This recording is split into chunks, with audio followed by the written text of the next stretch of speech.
Economía Hoy, con Gerardo Corrales. Desde hace 20 años sabíamos perfectamente que estábamos en un juego peligrosísimo. Y no es un tema de invertir mejor, no es un tema de administración, no. Y ustedes me van a decir, ¿cómo? No es un tema de administración, no. De nuevo, no me enreden con los EBAI, no me enreden con los hospitales dando cita dentro de 40 años, no. Esto es pensiones. En la parte de pensiones, número uno, todas las pensiones se están entregando un mes o menos después de que se solicitan. Ojo, es una estructura muy eficiente, la de la caja. Dos, los costos de administración en años recientes han oscilado entre 3 y 4% de la estructura de gasto. En otras palabras, por cada 100 colones que recibe la estructura de pensiones de la caja, 96 colones van a pensiones, solo 4% son gastos administrativos. Entonces, así como decir, es que están gastando un mar de plata, no. A veces se ha hablado de que se podría reducir un poco este costo, me parece fantástico, redúzcalo, pero no se haga ilusiones de las proporciones. Imaginen que uno logre reducir los costos de administración del IVM 30%, que es un montón, ¿ah? ¿Cuánto redujiste a nivel de gasto? Bueno, resulta que en vez de gastar 96 de cada 100 colones en pensiones, vas a gastar 97 de cada 100 colones en pensiones.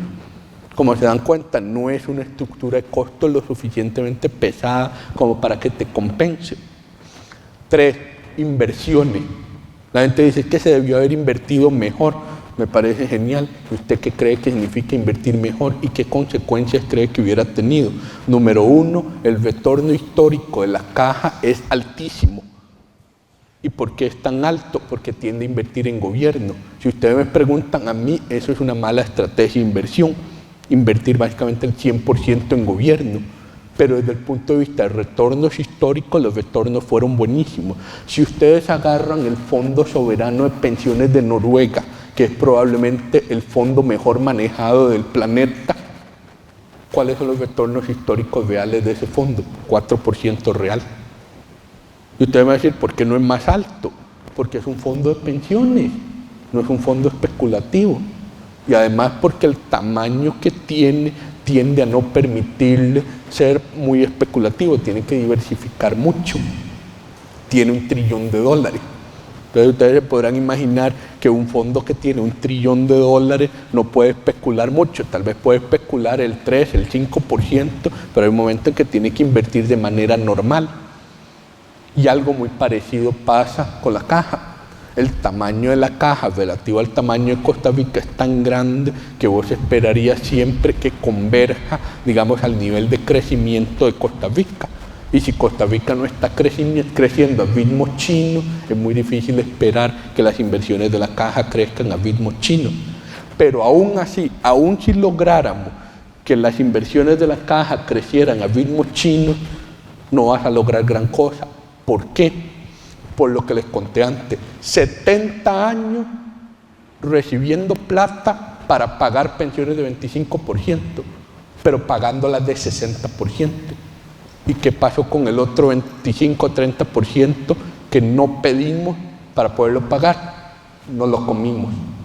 Entonces, el fondo de pensiones de la caja, que a estas alturas, por la edad que tenemos como colectividad costarricense y por los aportes que debimos haber realizado para las pensiones que pretendíamos tener de 60%, el fondo de la caja debería tener entre 100 y 120 puntos del PIB ahorrado.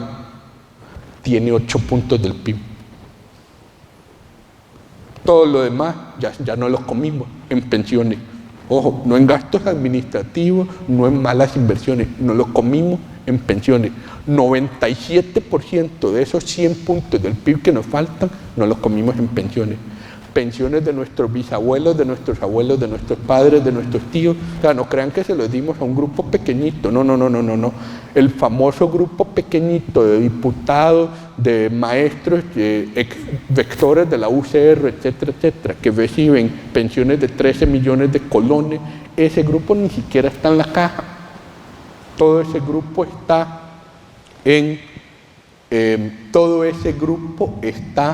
en la DNP y en el FTF. Entonces, cuidado. O sea, eso es lo más terrible. Las famosas pensiones de lujo ni siquiera están en este problema. Están en otro problema que se llama presupuesto nacional y están consumiendo más de 2 puntos del PIB, del presupuesto nacional. Pero es otros 100 pesos. Son 100 pesos que nos sirven tal vez para ir pensando en soluciones de largo plazo de esto. Pero ahora ustedes ven por qué fue tan importante construir la solución del DOP. Ya esto lo veíamos venir hace 20 años. Ya sabíamos que hacer el ajuste que se requería para balancear este 3-1 que les he venido hablando iba a ser muy pesado. Y por eso se construyó el DOP. Que el DOP te ayudaba a hacer el ajuste mucho más simple. Retomemos los números. Año 1999, 7,5% para la pensión. Año 2001, después de lo del DOP, ya íbamos por 12. Y con los años hemos empezado a subir, y subir, y subir, y subir suavecito. En enero llegamos a 14,91%. En otras palabras, 20 años después estamos aportando el doble. De 7,5 a casi 15. Lo logramos como sociedad. Y a mí me ha parecido interesantísimo porque yo veo a los chilenos empezando en 10 y tratando de llegar a 15, básicamente estalló el país en llamas. Y por eso yo gozo cuando me dicen que en Costa Rica no se puede hacer nada. Yo no. En el espacio de 20 años duplicamos nuestro aporte previsional sin estallar en llamas como país. Eso dice mucho de cómo somos y de la capacidad que tenemos de resolver las cosas. Yo siento que a veces la gente no se cree lo que está haciendo. Sí lo estamos pudiendo hacer. ¿Y por qué es tan importante haber subido de 7,5 a casi 15? Y ojalá, como está planeado, subir los otros 1,5 que falta hasta el año 2029. ¿Por qué es tan importante hacer eso? Porque entonces la parte de ajuste de beneficio va a estar mucho más cerca de preservar el pacto social. Mi gran preocupación hubiera sido, mire, vamos a quedarnos en 7,5 y ajustemos los beneficios. Estallamos en ira como país, la gente no hubiera tolerado pensiones de 25-30%, se hubiera considerado una ruptura del pacto social. Hoy que ya estamos en 15 y eventualmente llegaremos a 16 y pico, por lo menos ya pactado al 2029, si lo ajustamos a 16 y pico, en mi criterio las pensiones van a quedar un poco bajas, pero la ruptura no es tan violenta. Yo preferiría apostar a seguir subiendo aún un poco más y tratar de llegar a 19 o 20% global, dado que tenemos 4,25 en el DOP, eso implicaría que la caja tiene que llegar a más o menos 15,5, 16.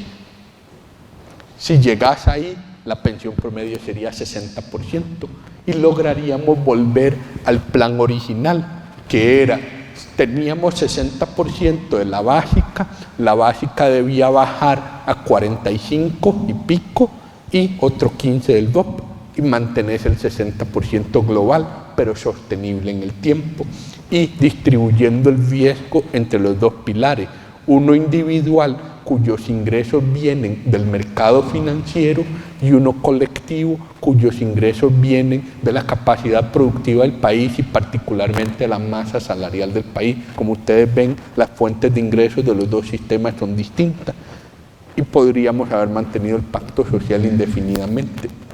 Todavía no estamos ahí y ya les vamos a explicar por qué. Como les decía, mi gran preocupación es esta fragmentación, demasiados pilares básicos, demasiada gente que con buenos ingresos no necesariamente está haciendo su aportación solidaria. Entonces, por ejemplo, el sistema de capitalización colectiva del magisterio, si bien no tiene los problemas del FTF, del régimen de transición del magisterio, que está totalmente recargado al presupuesto nacional, ciertamente está mucho mejor, tampoco hace una contribución solidaria al resto del país. Entonces ya por ahí tenemos un problema. Y luego el fondo del Poder Judicial Ese por fin lo hemos logrado aproximar con la reforma de hace 2 años a algo que se parezca a la sostenibilidad. Pero ojo, fue una reforma violentísima, ¿verdad? Hubo que hacerla muy violenta para que pudiéramos llegar al equilibrio. Y la reforma implicó, digamos, eliminar un hueco cuasi fiscal a valor presente de 10.000 millones de dólares. 5.4, 5.5 billones de colones para un régimen de apenas 15.000 personas. Era casi $1 millón por persona, el hueco. Hubo que arreglarlo de manera violenta, de un golpe, ¿verdad? Y esas son las cosas en las que yo me sorprendo cuando hay un discurso, es que en el país no se hace nada. Claro que se hace, tal vez no lo sabemos cacarear tan bien, pero vieran cómo le cuesta a otros países hacer estas cosas. Es un problema a nivel mundial, no solo de acá. Y a mí siempre me hace feliz poder decir, vean, es que parece muy lento, pero lo vamos haciendo. Y lo vamos haciendo en un plazo que afecta incluso la escala de mi vida. Tirémonos un poco más atrás.